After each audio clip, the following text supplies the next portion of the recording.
사랑해 주님, 감사합니다.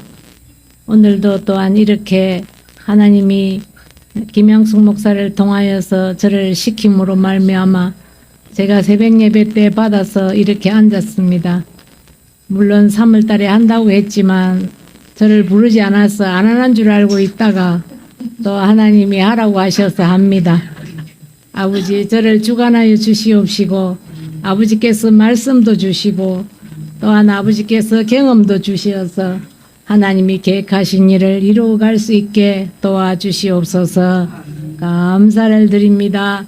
예수님의 이름으로 기도드립니다. 아멘. 감사합니다. 제가 김양수 목사님이 1월 달에 전화가 왔더라고. 자기가 사람이 일찍 돼서 좀 하면 안 되겠냐고. 그래서 내가 이제 그때 처음으로 목사님, 제가 손이 뼈가 부질러졌어요. 뼈가 박살이 나가지고 기부스를 내가지고 있는데 제가 못 가겠어요. 그러니까 한 3월 달쯤에는 갈 수 있을 것 같으니까 3월 달에 그러면 저를 넣어주세요. 내가 그랬어요. 그랬더니 3월 달 됐는데 딱 이게 딱 뜨더라고. 뜨는데 내 이름이 없어. 그래서 내가 그러면 김 목사님이 나한테 전화를 안 했으니까 그냥 잊어버렸나 보다. 그럼 다음에 또 하면 되겠지 이제. 그렇게 생각하고 그냥 박 목사님, 그러면 이번에는 가면 박 목사님 면회라도 좀 하고 와야 되겠다. 얼마나 편찮으신가, 상태는 어떤가, 그거 좀 보고 와야 되겠다 그러면. 그래서 집에서 준비를 하고 이제 왔어요. 왔는데 최 목사님이 갑자기 또 이제 막 당신이 그냥 사역을 안 할 정도로 힘드시다고 그러잖아. 그러니까 나는 할 생각 안 하고 서린이 목사님이 그러면 한 칸 뒤로 땡기고 김창수 목사님이 또 한 칸 뒤로 땡기고 이렇게 해서 최 목사님이 빠지면 되겠다. 이렇게만 생각했지 내가 들어갈 생각은 전혀 없었어요. 그러면 나는 이제 망탕 그냥 있었지. 그러면서 서린이 목사님이 그렇게 말씀하시는지도 모르고 아이고 서린이 목사님이 막 준비해 갖고 오셨을 텐데 그래도 좀 최 목사님이 저렇게 말씀하시니까 좀 봐줬으면 좋았을 텐데 왜 그러셨을까. 그러고 이제 앉았는데 당신이 말했대잖아. 그러니까 그래 그렇게 해서 그냥 한 칸씩 밀려서 그냥 최 목사님 그냥 마지막 시간에 빠지고 그렇게 밀리면 되겠다 생각을 했고, 이제 그 마지막 시간에는 그러면 누군가가 해야 되잖아. 그러면 그때는 또 이제 김양수 목사님이 사람을 또 정해서 해 주시겠지. 나 생각은 안 했어요. 하나도. 나는 내가 3월 달에 한다고 분명히 말했는데 나를 안 뽑았으니까 안 해도 된다고만 생각하고 있습니다. 그런데 오늘 새벽 예배를 딱 하는데 누가 뒤에서 자기가 좀 해라 그러는 거야. 그래서 내가 하나님한테 물었어요. 하나님 어떻게 할까요? 그랬더니 그래 네가 해라 그래. 그래서 내가 그러고는 막 책도 안 보고, 왜냐면 나도 매일 기도하는 게 있어요. 한 수백 명씩 기도를 하거든요. 그럼 기도 다 하고 가서 또 아침 먹고 그러고 그냥 보니까 10시 30분이야. 이거 책 언제 봐? 그래서 그냥 책 읽고 또 생각나는 게 있으면 얘기하고 그냥 그렇게 지나고 가야 되겠다. 그러고 이제 지금 앉은 거예요. 그런데 이제 이성재 목사님이 하시는데 계속 실제로 얘기하시잖아. 그러면서 책이 안 나가는 거야. 당신이 얘기하느라고. 그래 내가 딱 보니까 그러니까 딱 보니까 성령의 구원사역에서 딱 멈추는 거야.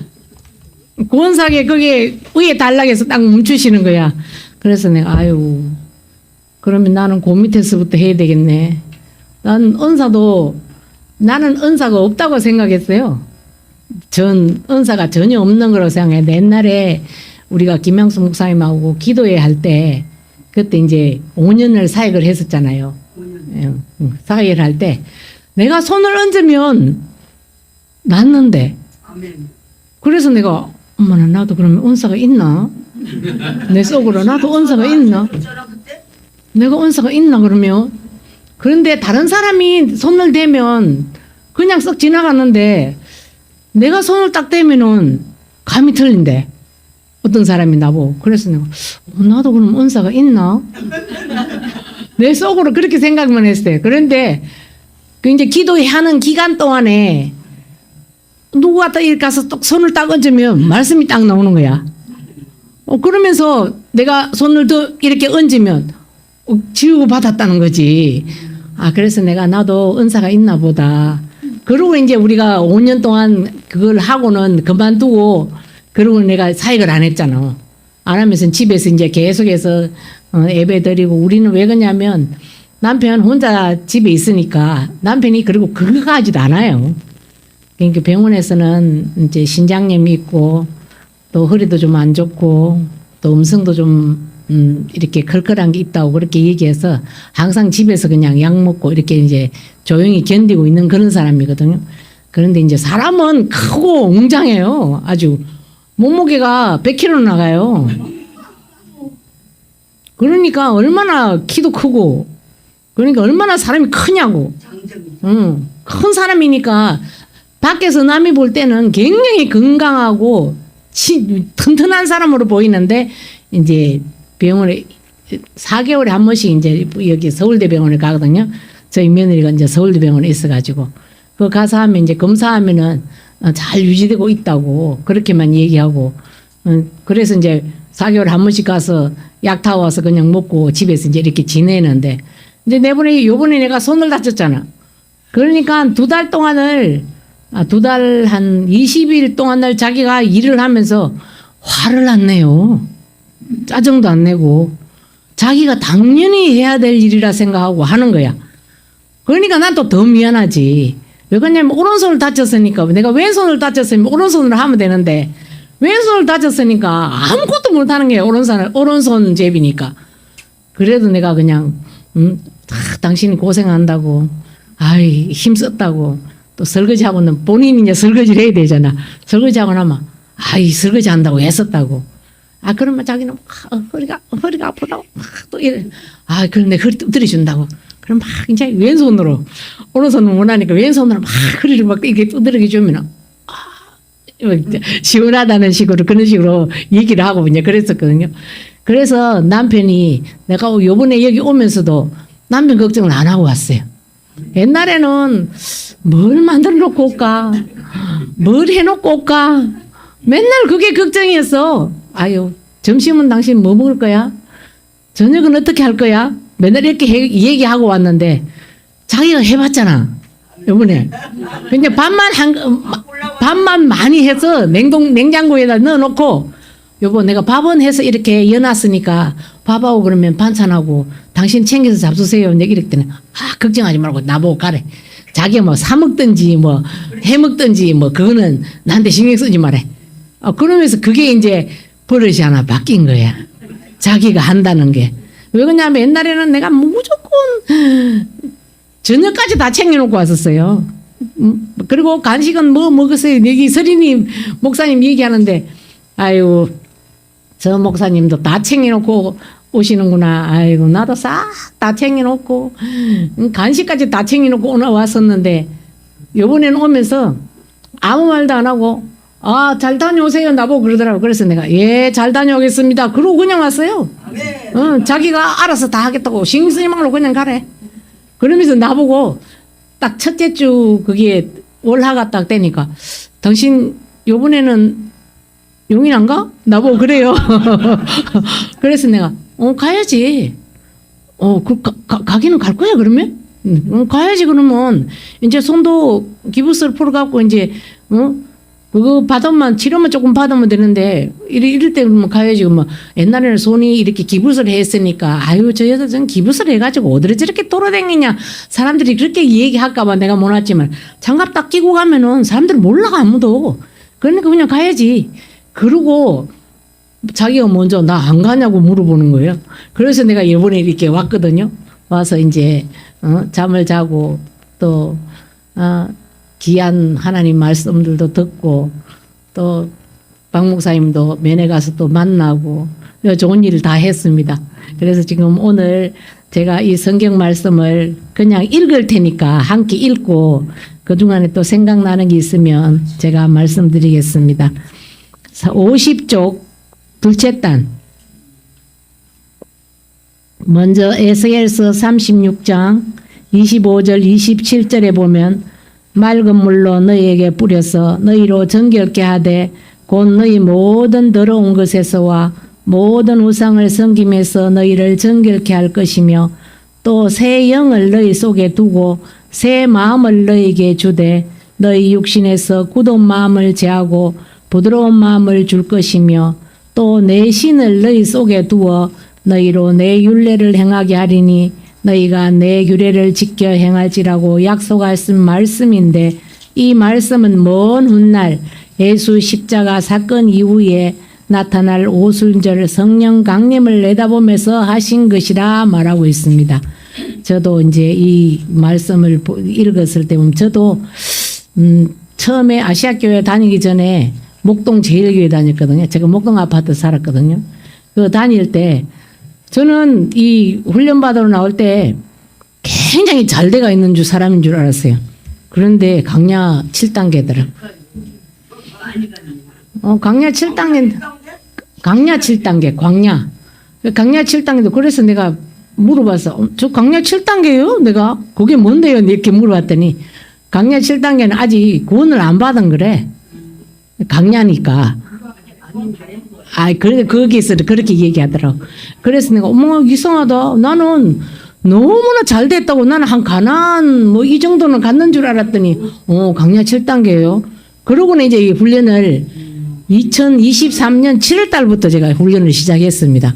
그렇게 해서 이 훈련을 받아서 이렇게 지금까지 왔는데, 현재, 실제적인 현재 뭐 이런 거, 여기서 강의를 들으면 2023년 7월. 2003년 7월 2003년 7월부터 이제 훈련을 받았죠. 그래가지고 제가 훈련 받고 박철수 목사님을 만나는 것을 저는 지원해서 훈련을 받았어요. 그게 등촌 훈련소, 등촌동 훈련소에 그 목사님 이름도 지금 생각도 안 나네. 거기서 이제 훈련을 받았는데 박 목사님을 8월 달에 영성훈련 의성에서 받더라고. 예. 거기 가서 박 목사님하고 사모님을 처음 만났어요. 박 목사님께 이제 모시 옷 이렇게 입고 계시는데 그래서 내가 박 목사님하고 내가 목사님 악수 한번 하십시다. 저하고 박 목사님한테 박 목사님 저하고 악수 한번 하십시다. 저는 이렇게 해서 훈련 받으러 온 사람입니다. 박 목사님 뵈니까 너무 좋다면서 내가 악수 한번 하자고 얘기하니까 박 목사님 저하고 악수를 하시더라고. 그래서 저는 남자도 안 두려워요. 제가 왜 그러냐면 처녀 때 경찰서에 있었어요. 있었어요. 그래가지고 전혀 두려움이 없었어요. 그런 건 이제 안 해도 되고. 그러니까, 그래가지고, 남자고 여자고 하나도 무서운 것도 없었어요. 그러니까 왜 그러냐면, 저 이제 옛날에는 제가 잠깐 보험회사에 잠깐 나갔었거든요. 나가서도 직장에 이제 직장 보험회사를 다녔었는데, 그때 나갔을 때도 남자들, 그거 가면 사무실 가면 전부 남자만 있잖아. 따라간 사람은 못 들어와. 그럼 저는 쏙 들어가서 안녕하세요.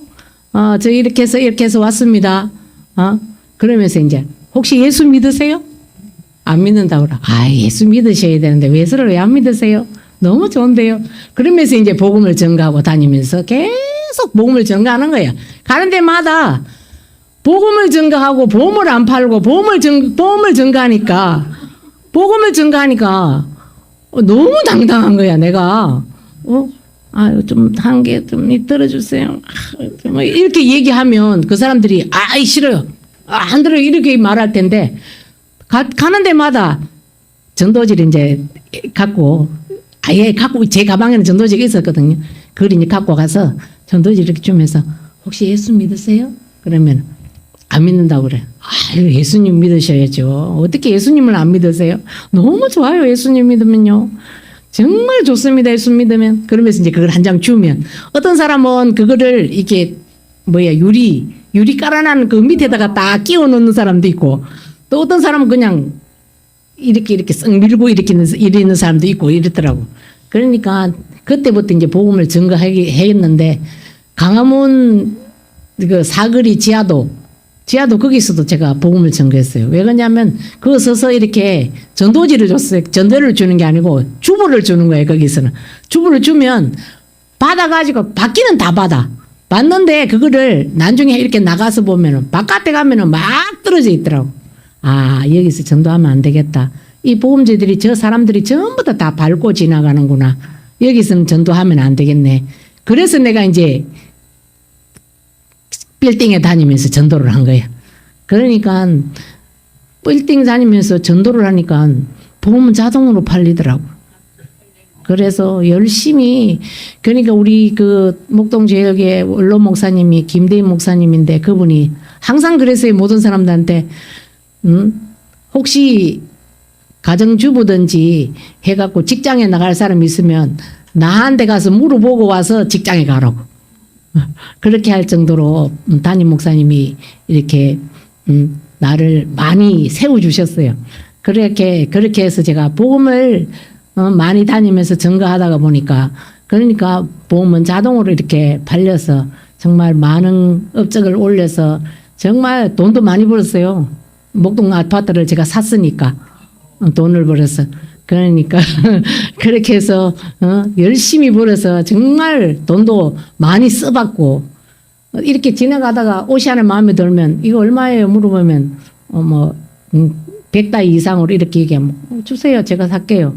그러고 이제 이렇게 사서 입고 그렇게 해서 참 돈도 많이 벌어서 많이 쓰고 풍족하게 넉넉하게 그렇게 살았습니다. 감사합니다. 그 다음 단 다시 보겠습니다. 내가 너희 속에 성령을 부어주겠다 하시면서 에스겔서의 성령을 너희 속에 두고 하나님의 법, 즉 하나님의 율례와 규례를 지켜 행할 수 있도록 할 터이니 너희가 내 규례를 지켜 행할지라고 하신다. 즉 하나님의 영이신 성령으로 거듭나게 하여 영혼의 구원을 완성하시겠다는 언약이다. 이 영혼 구원도 제가 영성훈련 받으러 가기 전에 목동 제일교회 있을 때 그때 한번 봉 강사가 한번 왔더라고. 왔는데 그때 이 영혼 구원을 받았을 때 정말 눈물을 흘리고 진짜 통곡을 했어요. 얼마나 울고 막 콧물인지 눈물인지도 분간도 안 가게 이렇게 흐르면서 성령 은사를 제가 받았었거든요. 받아서 영혼 구원을 받았다는 그때 그 확신이 들었었어요. 그래서 내가 영혼 구원도 받았는데 어떻게 강야 7단계는 뭐인지 상세히 설명을 안 해주니까 구원받았는 줄을 모르고 강야 7단계는 뭐야? 항상 그렇게 의심을 제가 가지고 있었거든요. 왜 그러냐면 이미 나는 이 성령 체험도 하고 성령의 은사도 받고 그리고 목동 제일교회에서 이제 자랑이 될지 모르지만 저만큼 기도하는 사람이 없었어요. 왜 그러냐면 모든 사람들은 한 명도 기도 안 할 때 저 혼자서 교회에서 자면서 기도했었거든요. 매일 교회에서 자면서 기도했었거든요. 그러니까 왜 그러냐면 이제 남편이 지방에 가서 근무를 했었어요. 그래서 내가 집에서 잠을 안 자고 교회에서 자면서 교회에서 자고 기도하고 새벽 예배 마치고 이제 회사를 간다고 이제 나오고 이랬거든요. 그때 이미 영혼 구원을 받았다는 것을 확신하고 있었습니다.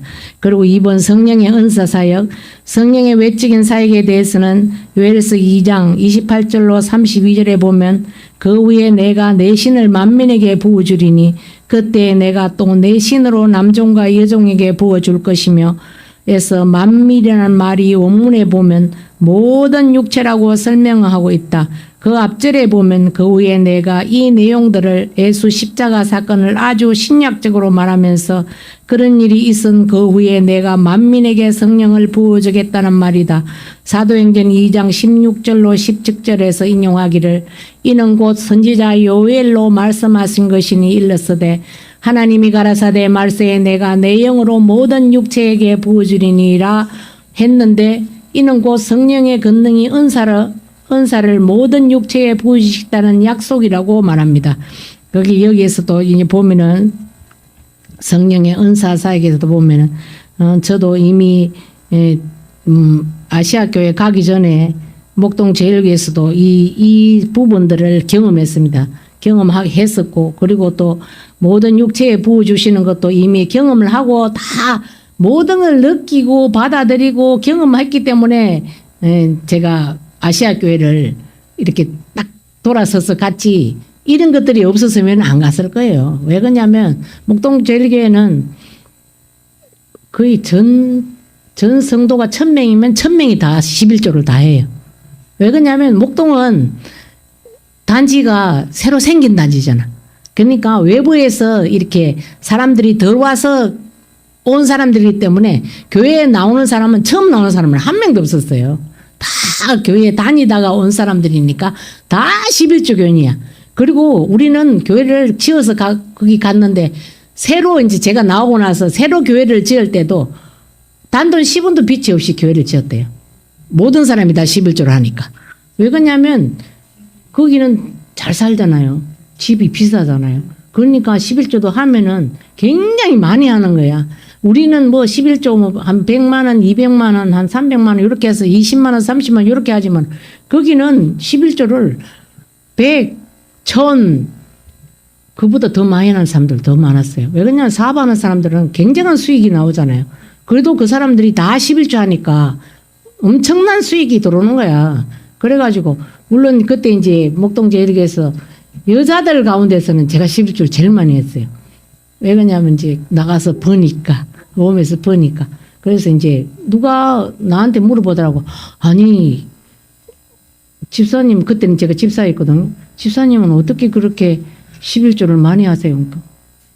어떻게 알았어요 내가? 어떻게 알았어요? 그 자기가 그 회계 보는 사람? 재정 보는 사람에서 한번 보니까 구이숙 목사가 그냥 여자 중에서는 가장 11조를 많이 적혀 있다고 그러더라고. 그래서 내가 아니 하나님이 주신 돈이잖아요. 제가 하는 게 아니에요. 그건 하나님이 하시는 거예요. 이제 그렇게 내가 이제 얘기를 했지. 그렇게 하면서 그렇게 해서 11조가 많이 나오니까 교회를 한 번 짓고 두 번째 지을 때도 그러니까 한 번 짓고 두 번 짓고 세 번째 지을 때도 빚이 하나도 없었어요. 없을 정도로 교회를 지었다고. 그러니까 지금도 목동제일교회 나간다고 얘기하면 다 사람들이 다 부자로 생각해요. 거기 사는 사람들은. 전부 다. 왜냐면 가장 작은 집도 10억이 넘으니까. 그게 제일 작은 집 20평이거든요. 거기 목동에서는. 그 20평짜리 집도 10억이 넘는 거야, 집이. 그러니까 거기 사는 사람들은 정말 잘 살아요. 모든 사람들이. 그러니까 저도 이제 그 몸에서 다니면서 이제 많이 버니까 꼭 이제 부사역자들 명절 되면 이렇게 추석 명절, 설 명절 때 선물을 쫙 돌려요. 돌려가지고. 그러니까 섬기는 일을 그때는 이웃 사랑인 줄도 몰랐어요. 그게. 이웃 사랑님, 하나님 사랑은 11조를 하고, 그건 이웃 사랑인 줄도 모르고 그냥, 저런 사람들을 내가 좀 섬겨야 되겠다. 이런 마음으로, 제 마음으로 그냥 섬겼지, 그것이 이웃 사랑인 줄도 몰랐어요. 그러니까 이제 그렇게 했던 게 습관이 돼 놓으니까 지금도 이제 이웃 사랑을 많이 하고 있어요, 저는. 왜 그러냐면, 이렇게 해서 제가 왜 그러냐면 집에서 예배를 드리니까 11조를 제가 우리 집으로 들어오잖아요, 11조가. 그러니까 이제 거기에서 저는 11조 얼마 안 돼요. 한 달에 매월 한 250만 원 정도밖에 안 돼요. 제 수입이. 우리 이제 남편하고 저는 한 푼도 없어요. 우리 신랑이 이제 연금 타고 또 이래 가지고 이제 한 250만 원. 우리 아들이 목사님인데 한 달에 30만 원씩 줘요, 저희를. 매달 30만 원씩 자동으로 이렇게 착착 들어오고. 그리고 이제 딸들이 이제 10만 원씩 주고 또 연금 또 들어오고. 그리고 이제 제가 집을 이렇게 하나 또 사가지고 또 그게 월세가 또 좀 나와요. 그렇게 해서 11조를 한 250만 원씩 하거든. 그런데 그거를 이제 박 목사님한테 들었으니까 40%를 해야 되잖아. 40%를 하다 보니까 이제 좀 액수를 많이 떼서 이제 이렇게 나눠 가지고 그리고 이제 그 11조 한 돈에서는 이웃 사랑도 하고 또 성경헌금도 하고 이제 그게 합당하게 사용해서 이렇게 쓰거든요. 그러니까 제가 사는 데에는 물질에서 어려움은 지금까지는 한 번도 당해본 적이 없어요. 물질이 어렵지는 않아요. 그러니까 그렇게 해서 많이 심으니까 확실히 하나님이 또 심는 것만큼 또 들어오게 하시더라고. 그렇게 해서 지금까지도 뭐 250만 원이면 우리 가정에 이렇게 딱 쓰는 거는 고깝고 되는데 뭐 모자라는 거는 또 이제 모자라는 대로 또 이제 그동안에 돈이 있으니까 그걸로 또 이제 쓰고 그걸 또 이제 채워주시니까 또 쓰고 그렇게 해서 사용하고 있습니다. 그리고 3번을 보겠습니다. 성경적인 증거, 구약에서의 약속, 예스겔 선지자를 통해서 언약한 그 말씀은 우리의 속에 그래 영에 생명 되시는 성령을 허락하심으로 인격의 본질이 변화되어 하나님의 말씀을 지킬 수 있는 인간으로 만들어주겠다. 그러니 너희가 지켜 행하라는 말이다. 그리고 말세에 남종과 여종에게 즉 만민의 육체에다 성령을 부어주겠다는 말씀이다. 이 만민은 여기서도 얘기한 것처럼 모든 육체가 아니에요. 저는 하나님이 택한 백성이 예수를 믿는다는 건 확실하게 알아요. 왜 그러냐면 우리가 나가서 전도를 해보잖아요. 그러면 물론 고구마 전도법도 있어서 계속 이제 찌르다가 보면 그 사람이 다른 사람한테 가서 물론 돼갖고 하겠지만 하나님이 택한 사람은 분명히 있더라고. 있어요. 그러니까 꼭 하나님이 택한 자녀가 예수를 믿게 되지 여기서 얘기하는 것처럼 모든 사람이 다 예수를 안 믿더라고. 안 믿는 사람은 한 번도 교회를 안 가요. 자기 평생 동안. 그리고 이제 내가 이렇게 저도 전도를 이제 많이 했었거든요. 하다 보면 지금도 전도를 하고 있습니다. 지금도 이제 지금 손이 아파서 제가 못 나가서 지금 못 하는데 그 김포에 사랑의 교회라고 있거든요. 그 교회 목사님이 김포 사거리에서 전도를 하더라고. 그래서 내가 아니 목사님 왜 이 전도를 하세요? 그랬더니 그 목사가 전도 안 하고 누가 전도하냐고 그러더라고. 그래서 내가 아니 성도들을 보고 좀 시키시지요. 그랬더니 아이 제가 먼저 해야 성도들도 하죠. 그러더라고. 그래서 그 목사님이 하길래 저도 한 달이면 월하를 매주 월하를 거기 사거리에 나가서 예수님 믿으세요? 예수 안 믿으시면은 지옥 갑니다. 예수 꼭 믿으셔야 합니다. 그걸 이제 내가 나가서 증거하거든요. 예수 믿으시라고. 그리고 막 큰 소리를 외치고 증거해요. 예수 믿으시라고. 안 믿으면 지옥 가신다고. 꼭 예수 믿으셔야 천국 가십니다. 천국 못 가시면 안 됩니다. 막 이렇게 얘기하면서 전도를 하거든요. 지금도. 물론 이제 그게 기초 영혼 구원이죠. 그렇게 전도하는 거나. 물론 여기서 얘기하는 것처럼 우리가 이렇게 이런 사람들이 와서 하면 좋겠지만 그렇게 해서 또 사람들이 예수를 믿게 되면 그것도 한 사람의 영혼을 구원하는 거잖아요. 그래서 제가 그 김포 사랑의 교회에 나가면서 그 짝에서 이제 전도하는 방법대로 그 목사님도 그 사거리에서 막 부르짖어서 막 성경 말씀 얘기하면 저도 이제 성경 말씀 얘기하거든요. 말씀 얘기하면서 막 큰 소리로 그렇게 예수 믿으라고 막 외치더라고. 그래서 저도 큰 소리로 외쳐요. 거기서 예수 믿으라고 사람들을. 그러니까 이제 나를 저 여자는 도대체 뭐 하는 사람인데 저렇게 어떤 사람 나한테 와서 물어봐. 혹시 사랑의 교회 다니냐고. 그래 내가 아니요. 사랑의 교회 안 다녀요. 저는 예수님 믿어요. 그렇게 얘기하면 그런데 어떻게 사랑해요? 예수님은 누구나도 믿어야 되고 꼭 예수를 믿어야만이 구원을 받기 때문에 이렇게 내가 얘기하는 거예요. 막 그렇게 얘기하면. 그리고 사랑의 교회를 가세요. 여기에 사랑의 교회에 대해서 지금 제가 얘기하고 있으니까 사랑의 교회를 가시면 됩니다. 예수를 믿으시고 사랑의 교회를 가시면 돼요. 그렇게 얘기를 하거든요. 그러니까 이제 그 목사님이 제가 이렇게 손을 다쳐서 못 가니까 그 전도를 못 나가니까 손을 빨리 손이 나서서 치료되시라고 우리 교회 전도 안 해도 된다. 그런 소리 하지 마세요. 제가 또 손 났으면 다시 또 목사님 교회에 또 전도하러 또 가겠습니다. 제가 그렇게 얘기하거든요. 그러니까 물론 이제 영성훈련을 받아서 영성훈련 하는 사람들을 전도하는 것도 물론 좋겠지만은 제가 옛날에 여기 목도 여기 용인교회에 와서도 전도 엄청 했었어요. 이경 목사님하고 같이 전도지 가지고 저기 단천부터 저기 쓰니까 아파트로 다니면서 전도했었어요. 그럼 저는 전도하는 그게 습관이 돼가지고 그렇게 또 그 목사님이 전도하니까 저도 따라 또 전도하게 되더라고요. 그러니까 이 부끄러워서 못하는 사람들은 전도하라고 잘 말 못해요. 그러니까 이제 저는 담대히 우리 신랑도 내가 이제 거기서 전도하면 이제 이렇게 자전거 타고 쓱 지나가면서 보거든요. 이렇게 떡 쳐다보고 그런 보지 말고 그냥 가. 나 전도하고 갈게. 이렇게 얘기하면은 원래 전도했던 사람이니까 전도를 하는가 보다. 우리 신랑도 그렇게 생각하거든요. 막 안 그러면은 그 김포 그 사거리가 꽤 크거든요. 거기 한 5차선, 6차선이에요. 양쪽이 사거리 전체가 다. 거기에서 그렇게 큰 소리로 외치고 전도하고 있으면 남자들 창피하다고 그렇게 얘기해요. 자기 마누라가 그렇게 하고 있으면. 그런데 이제 원래 전도하는 사람이라는 걸 아니까 씩 웃으면서 그냥 쓱 지나가요. 자전거 타고. 그러니까 제가 거기서 전도하면서 열심히 사람들한테 김포 사랑의 교회를 가시라고 열심히 전도하고 그러고 나 그 교회 다니다고 나보고 혹시 그 교회 다녀요? 이러 물으면 아니요. 저는 그 교회 안 다니지만 예수님을 믿잖아요. 그러니까 그 교회 가시라고. 아 그러냐고. 그래서 거기서 열심히 전도하고 있습니다.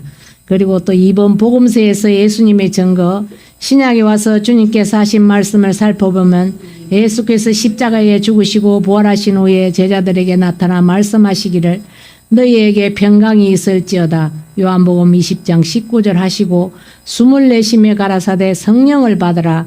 요한복음 20장 22절에 하시며 주로 성령의 내적인 사역의 부분들을 말씀하셨고 또 예수님이 성천하시기 전에 너희가 위로부터 능력을 입히올 때까지 이 성에 유하라. 누가복음 24장 49절로 말씀하셨습니다. 예수님은 분명히 돌아가셨다 다시 오셔서 많은 사람들에게 증거하셨으며 예수를 믿는 사람들이 구원받는다는 것을 말씀하셨기 때문에 우리도 그를 본받아서 열심히 전도하여서 하나님 나라를 확장하는데 사용되지는 여러분 되기를 간절히 축복합니다. 그리고 요한복음 14장 16절 17절에 보혜사 성령 곧 진리의 영이라 말씀하시며 보혜사 성령이 너희에게 오시면 너희와 함께 계시겠고 그리고 이어서 또 너희 속에 계시겠다. 그러니까 너희와 함께 계시는 성령의 역사와 너희 속에 계시는 성령의 역사가 다르다는 말씀이다. 그것은 곧 에스겔서와 약속하신 성령의 사역과 요엘서에 약속하신 성령의 사역을 연상하며 우리가 쉽게 이해할 수 있을 것이다. 그러므로 우리는 이 두 가지 이론이 함께 이행되어져야 한다. 여기 이제 두 가지 성령 사역은 외적 사역과 성령의 내적 사역을 얘기하는 것입니다. 그 성령 사역이 이제 달 우리가 힘입어서 외적 사역도 물론 내적 사역도 중요하겠지만 외적 사역도 성령이 오셔서 우리에게 지금 우리 속에 계시고잖아요. 성령님이. 삼위일체 하나님이 내 속에 계십니다. 지금도. 그리고 물으면 금방 말씀하시잖아요. 우리가 물론 아직까지 훈련을 완전히 안 받은 사람들은 물으면 말씀 안 하실 때도 있겠지만 저는 물으면 금방 말씀하시더라고요. 이렇게 꼭 뭐 궁금해서 묻는 게 아니라 그냥 지나가듯이 성령님 뭐 이때잖아요. 이렇게 얘기하면 뭐 그래라 하든지 그러면 그건 아니야 이렇게 얘기하든지 하시거든요. 그리고 기도할 때도 이렇게 좀 기도가 좀 잘 안 되면은 성령님 좀 도와주세요. 아까는 잘 나왔잖아요. 지금은 왜 안 돼요? 이렇게 하면 하나님이 도와주신다는 그런 일의 뜻을 주면 사람들 이름이 그냥 착착착착착 떠올라요. 머릿속에 그 많은 사람들이 그냥 요 사람 지나가면 요 사람 나오고 요 사람 지나가면 요 사람 나오고 이렇게 계속해서 연결해서 사람들 이름이 머리에 떠올라요. 떠오르니까 기도를 하지 안 그러면 못해요. 그 많은 사람들을 어떻게 자기 이름을 부르면서 왜 그러냐면 1시간 한 30분 걸려요. 다 하는데 왜 그러냐면 그 사람들이 이제 주로 예수 안 믿는 사람들은 예수 믿으라고 기도하고 예수 믿는 사람은 더 잘 믿으라고 기도하고 이제 그렇게 제가 기도하거든요. 그리고 이제 특별히 저한테 부탁한 사람들은 이제 아들이 혹시 또 사역자가 있으면 그 사역자 그 사람 좀 기도하려고 그러면 그 사역자 기도할 때는 제가 그냥 방언을 안 하고 한국말로 하나님 이 사람은 사역자랍니다. 꼭 사역을 감당할 수 있는 자녀가 되게 해달라고 그렇게 기도하고 최종 목사님 큰아들도 사역자라고 그러더라고. 그렇게 영광이도 하늘이도 사역자래요. 그래서 그 하늘이 기도할 때도 하늘이는 하나님 사역자입니다. 꼭 사역의 길을 갈 수 있게 해주세요. 그리고 꼭 사물을 만날 수 있게 해달라고 그렇게 기도하거든요. 그러니까 이제 그렇게 부탁한 사람들의 기도는 좀 다르게 이제 기도합니다. 그래 안 하고 이제 예수 안 믿는 사람들은 그냥 예수 믿게 해달라 그러고 그 자녀들 이름 다 모르는 사람들은 자녀 손에 이르기까지 예수 믿게 해달라고 그렇게 제가 기도하거든요. 그러니까 이제 저는 기도만 하지 나머지는 다 아버지가 알아서 하시잖아. 응? 그러니까 아버지께서 하실 거니까 믿고 기도하는 거죠. 저는 제가 근데 이 기도해갖고 저 사람들이 꼭 예수 믿게 될 거야. 저 사람은 내가 기도해줬으니까 이렇게 이루어질 거야. 그렇게 생각하면은 기도 못해요. 그렇게 생각 안 하고 아버지께 다 맡기고 성령 하나님 제 안에 계시니까 제 속에서 역사하셔서 제가 하는 이 기도 소리 다 들으시고 아버지께서 역사하셔서 꼭 그 사람들이 예수 다 믿게 해주시고 또 사역하는 사람 사역하게 해주시고 또 이런 사람은 이렇게 해주시고 저런 사람은 저렇게 해주세요. 이렇게 방언으로 계속하면서 이제 영으로 올려드리잖아요. 그렇게 기도하면은 한 1시간 30분 정도 이렇게 기도하면은 막 한 수백 명씩 기도합니다. 그렇게 이제 기도하고 여기 목동제일교에 있는 모든 성도는 다 기도합니다. 제가 오면은 기도하고 가면은 기도하고 그 사람 가면은 간 사람은 빼서 또 기도하고 온 사람은 또 여기 왔다고 또 기도하고 그리고 이제 건경련 목사님하고 안정환 장로님도 거기 주사랑 새생명교회를 놓고 기도할 때 그 기도했거든요. 그 이제 거기서 안 하니까 다시 여기다 붙였어요. 용인새생명교회에다가 붙여갖고 기도하는데 이 교회 안 다니면 이제 빼서 두 사람을 다 빼가지고 이 교회에 다 기도하고 난 다음에 이제 기도할 때 거기 갖다 붙여서 또 기도합니다. 두 분을 다. 왜 그러냐면 이 교회 안 다니는 사람은 이 교회에 넣어서 하면 안 되잖아요. 그죠? 그래서 제가 이제 이 교회 다니는 사람은 이 교회에 넣어서 기도하고 이 교회 안 다니는 사람은 그렇게 빼서 이제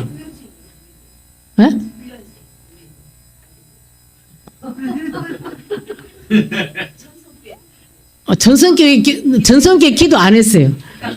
제가 왜 그러냐면 정식으로 기도해달라고 부탁을 하면 제가 했는데 안 하는 사람들은 기도 안 해요. 그리고 이제 이 목사님도 기도 부탁 안 했으니까 안 하고 저기 권사님도 남편하고 같이 다 기도하고 한봉수 권사님도 남편 천석철 권사님이거든요. 거기도 이제 그렇게 이름을 불러가면서 다 기도하고 있습니다. 제가 그러니까 아침에 1시간 한 30분 정도 이렇게 기도하고 이제 목요 기도를 가든지 안 그러면 제 일을 이제 담당하게 되거든요. 그러니까 만약에 그렇게 해서 아침 낮에 기도 못하면은 점심 먹고 하든지 하루 왼종일 중에서 저녁 밥 먹기 전에는 그 사람들 다 기도합니다. 제가. 왜 그러냐면 만약에 시간이 안 돼서 어려고 하면은 기도할 시간이 없으면은 못 하잖아요. 그러면 이제 시간을 딱 내 가지고 딱 제가 이제 아침 새벽 예배를 맨날 드리거든요. 지금까지 저는 새벽 예배를 한 번도 빠진 적이 없어요.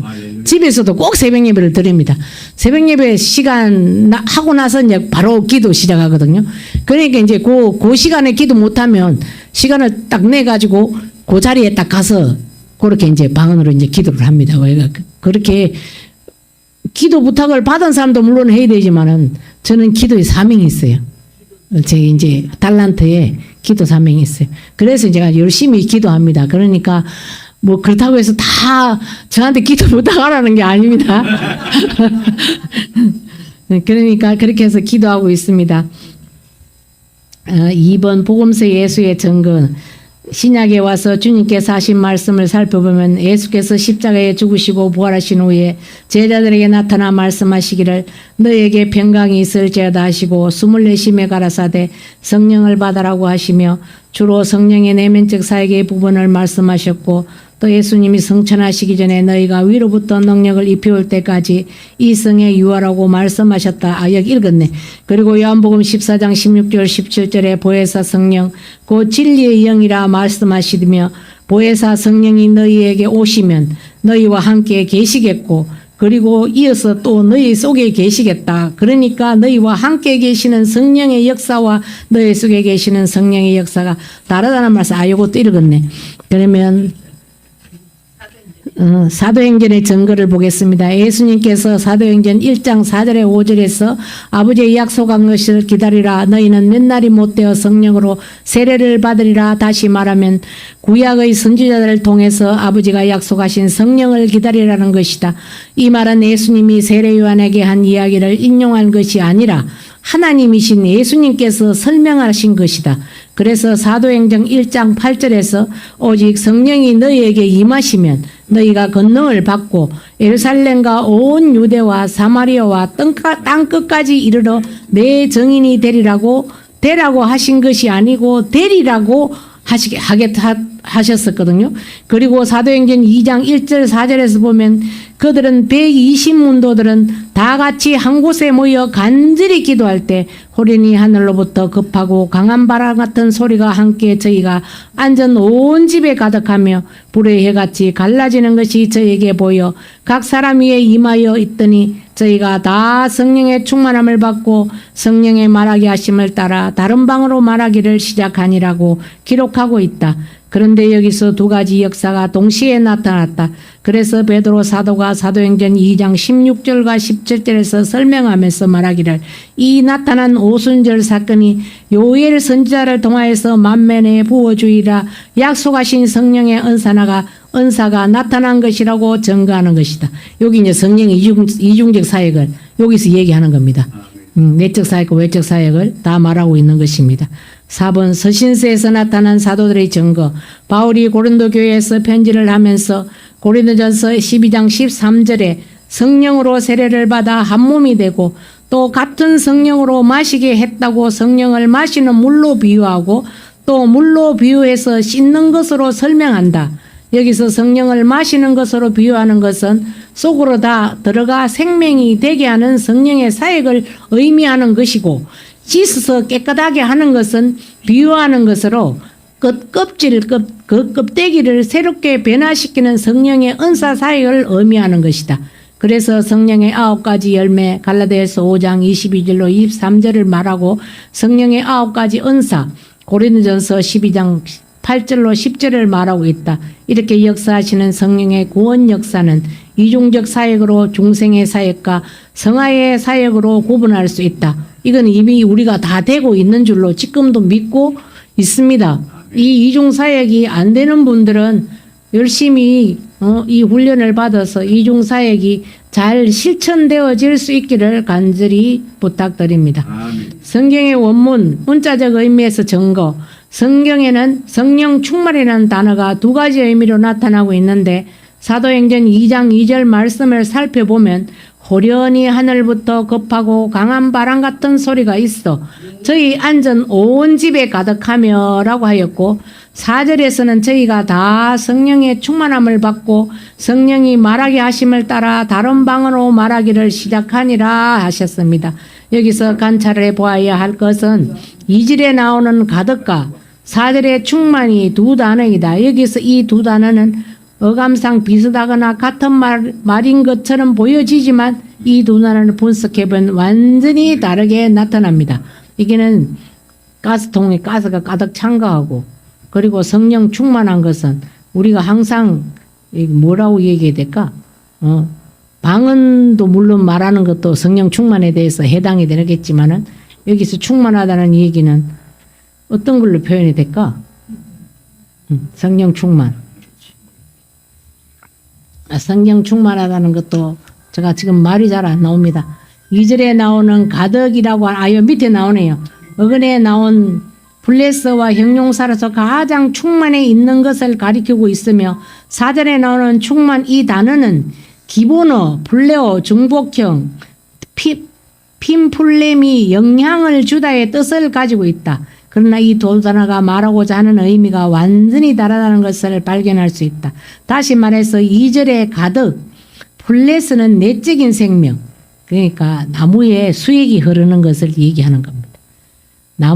나무가 있으면 그 수액이 항상 이렇게 오르내리는 것을, 그 나무는 수액이 없으면 말라서 죽습니다. 그런 거하고 똑같습니다. 우리가 가득이라는 것은 수액이 흐르는 거하고 똑같고, 성령 충만을 말하고 있으면 4절의 충만은 가스통을 채운다는 것이라고 얘기하고 있어요. 능력으로 성령 충만을 말하고 있다는 것입니다. 이 충만은 가스가 차는 것을 말합니다. 2번 성령 세례를 한번 보시겠습니다. 성경이 말하는 성령 세례는 교단의 입장에 따라서 신학적으로 그 입장을 조금씩 달리하고 있다. 그런데 칼빈은 하나님과 그리스도 안에서 우리가 합일할 때, 즉 하나님과 일치되는 부분의 실제를 강조하게 하는가 하면, 반면에 은사 사역도 경건하고 건전한 성령 운동이라고 긍정하고 있다. 또한 로이츠 존슨은 성령의 세례란 책을 통해서 성령의 사역인 중생의 내면적 부분의 성령의 세례 또는 성령의 은사적 부분을 나누어 강조하고 설명하고 있다. 그래서 그 책을 번역한 정원대 박사는 성령 세례를 말할 때 하나는 중생 구원과 관계된 부분으로 성령의 기본 세례를 말하고, 또 하나는 은사적 능력과 관계된 부분으로 성령의 능력 세례라고 말합니다. 하나는 그러니까 성령 은사 세례이고, 하나는 기본, 우리가 충만한 것을 얘기하고 있는 것입니다. 3번 성령 사역의 현장과 실제, 갈로 1번 성령 충만의 동시적 실제. 사도행전 2장에서 보면 오순절날 성령 강림 현장에 함께 모여 기도하던 120문들 같은 경우에는 동시에 성령 상명적 충만과 은사적 권능 충만, 이 두 가지를 다 함께 받았다고 말합니다. 여기서 120명이 물론 그 당시에 있었던 일이겠지만 지금도 여기서 기도하면 이 일이 동시에 일어납니다. 여기서도 어디든지 모여서 기도하는 곳에는 물론 성령 충만한 사람들이 모여서 기도할 때 그 일이 물론 일어나겠지만 분명히 이 일은 일어나고 있다는 것을 증명할 수 있습니다. 2번 성령 충만의 내적 실제. 사도행전 9장에서 사도 바울은 먼저 예수님을 만나서 내면적 성령의 생명으로 거듭났다. 사도 바울은 요한복음은 17장 3절에 중생함으로 얻어지는 영생은 곧 유일하신 참 하나님과 그의 보내신 자 예수 그리스도를 아는 것이니이다. 즉 참 하나님과 예수 그리스도를 확실히 아는 것이 영생입니다. 그러니까 여기서 얘기하는 것처럼 이게 이제 물론 기본 훈련 받는 사람들도 물론 있겠지만 예수를 믿는 것하고 안 믿는 것이 이렇게 해서 증거가 됩니다. 예수를 믿는 사람들은 어디를 가서든지 떳떳하고 당당하고, 그리고 누구하고 앉아있든지 꼭 기도하고 밥 먹습니다. 기도 안 하고 그냥 설렁설렁 이렇게 지나가는 사람들도 있어요. 보면 저도 옛날에 봄에서 다닐 때 사람들하고 여러 집 같이 가거든요. 그럼 나보고 사람들이 그래요. 나도 예수 믿는데 뭘 자기는 꼭 그렇게 밥 먹을 때 기도하면서 그렇게 표를 내고 나보고 밥을 먹냐. 아니 예수 믿는 게 당당한 건데 내가 당당하게 기도하고 밥 먹는데 왜 그러냐고. 자기도 뭐 그 어느 교회 권사 그거 얘기하지 말라고. 어느 교회 권사라도 기도 안 하고 먹으면 그거 예수 안 믿는 거야. 내가 그렇게 당당하게 진짜 말했거든요. 그 사람들한테. 왜 그러냐면 이렇게 종합적인 식당 있잖아요. 큰 식당. 저 이제 옛날에 관광공사에 이제 일을 나갔었거든요.